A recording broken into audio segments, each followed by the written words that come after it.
Good afternoon. Good afternoon. How do? How do? We got to get back at this one more time. You know what I'm saying? Got to do this.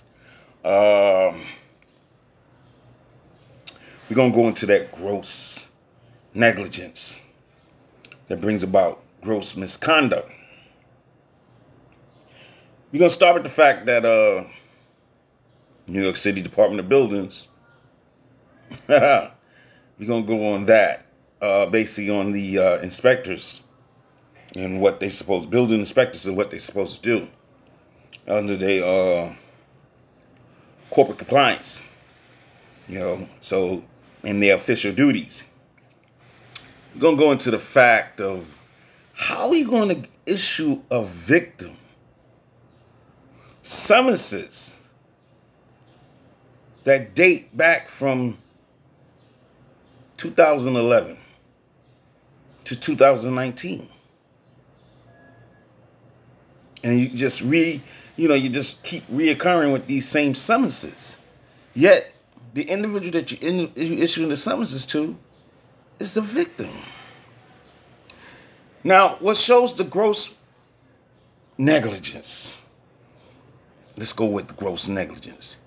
The key fact that 34 Kasuf Place has a history of the illegal parking and everything, which is a violation of R number 5, right? Residential number 5. Whereas you can't park no vehicles in that area because the area is basically designed for residential homes. And the only way you can park a vehicle there if the land is properly backfilled to support the weight so that it wouldn't cause problems or wouldn't cause structural damage to any one of the buildings that's adjacent to the lot. The key thing is you could go online and pull up the property and it shows that you never issued a summons. So if the person started parking vehicles there from 1988 to present day and you haven't issued a summons there, brings about conspiracy. The mere fact that you issue the victim who lost their home due to this, how would you say, cause of action, this criminal mischief, cause of injury, okay? Because they're a victim and they succumb to this and they're suffering, brings about not just the gross negligence, but it also brings about gross misconduct. The misconduct is the fact that based on the fact that you know no reason to believe have known not to violate your corporate compliance policy. Now, you're a public employee, right? Makes you a public servant. So that brings about, under the misconduct, under Civil Service Law, Section 75, if you're a civil servant employee, that brings about grounds for disciplinary actions. Am I correct? Even possibly termination. Let's go further with this. It also brings about penal law 195-000, which brings about official misconduct. The official misconduct is the mere fact that you're a public employee and you're obligated to under your duty. So since you didn't do your duty, brings about a breach of duty, which brings about an omission or injury, which is injuries act or an omission. The omission will be something that it would be your duty that you are required to do by law. So you're required to issue these summonses, right?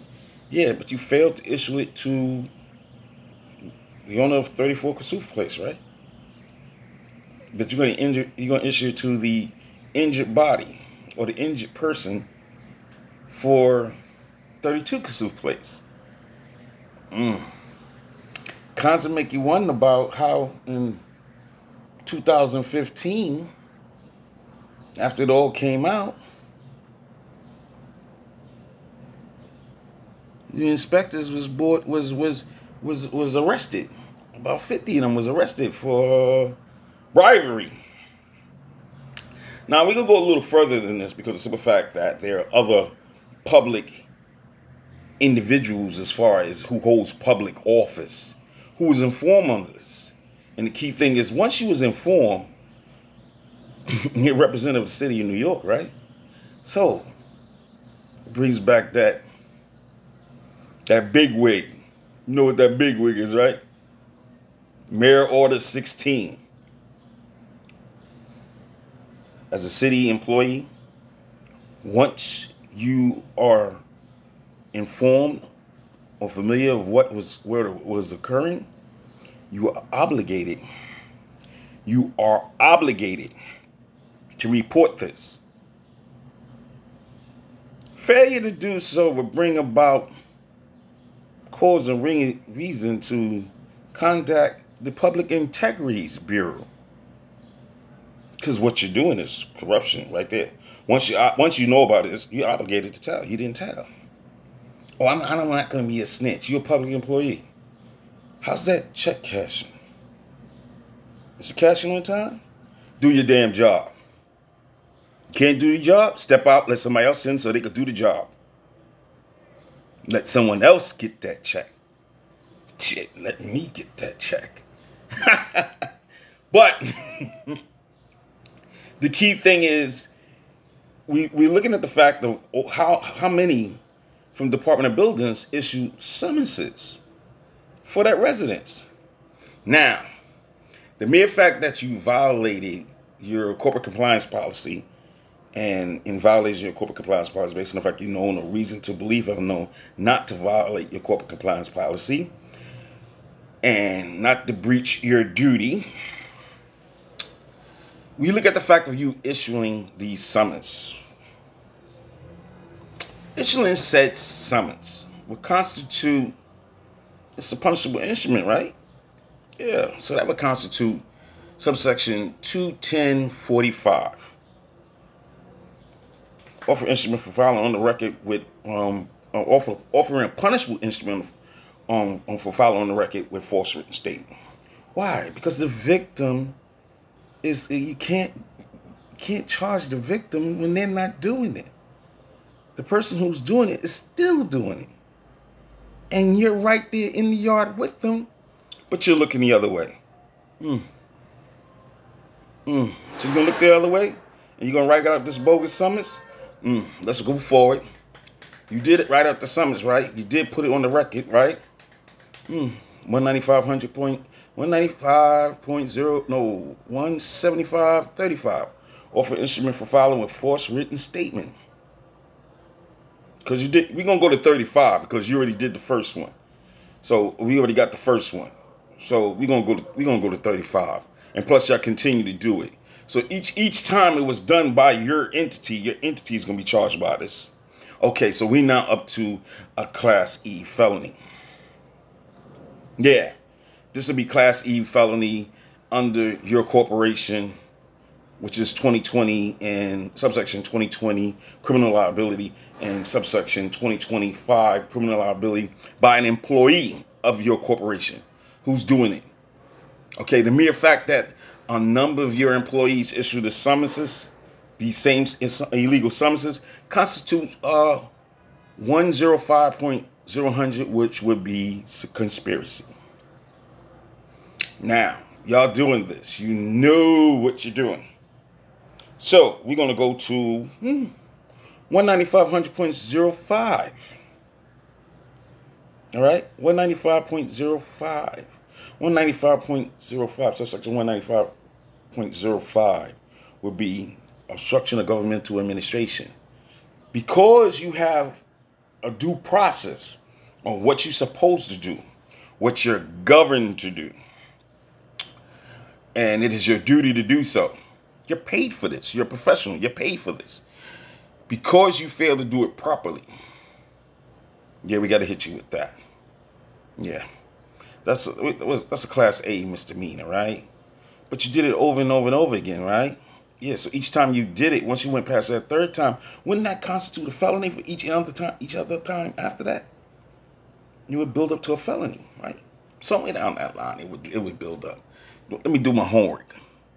See, that's the problem. You think that average citizen can't do homework. I was a law enforcement officer. I could do the homework. Let's move forward. Okay. The mere fact that you filed all these documents on the record, and you're sending them out, you better pay. You better pay. These documents went to Department of Finance, am I correct? And Department of Finance is backing you now with these tainted documents. You do know instrument filed entered in fraud, all right, or in void is fraud.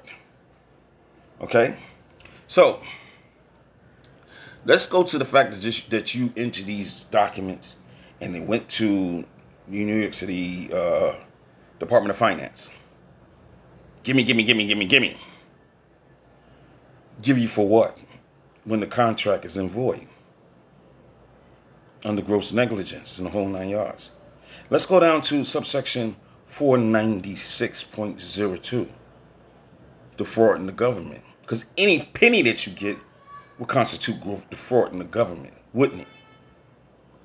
I don't think we want the wolves to get in on this one. That would be the state and the federal. I believe you're depriving me of a right. Yeah, that would be depriving a person of a right. Why? Because you have these agencies there that are supposed to protect the person. Failure to do your due diligence and then make the individual who's the victim and make them punished, get punished for these acts, but depriving them of a right. Wouldn't that fall under that Jackie Robinson? You know that Jackie Robinson. U.S. Code 42. Deprivation of a right or privilege. You have laws supposed to protect a person. And you fail to follow those laws.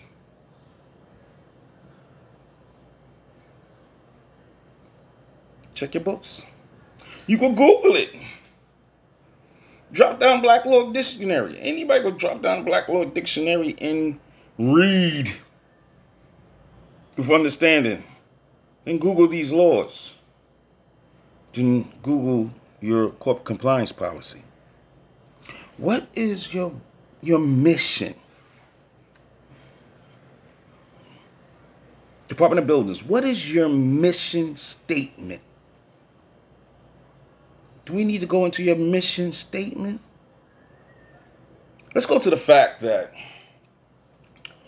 311 was contacted. And there are confirmation numbers in reference to this, and yet and still nothing was done.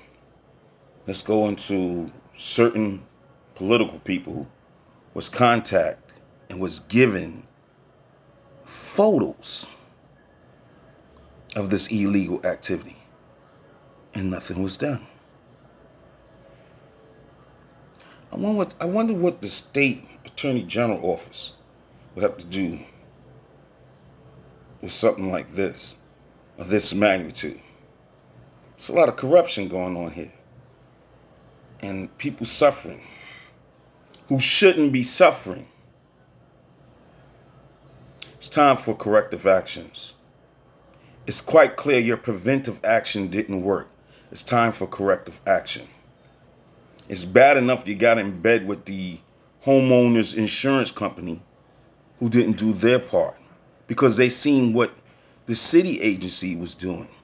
So they said, you know what? If the city agency ain't doing their part, we're not going to do our part. And I forgot. The victim is a person of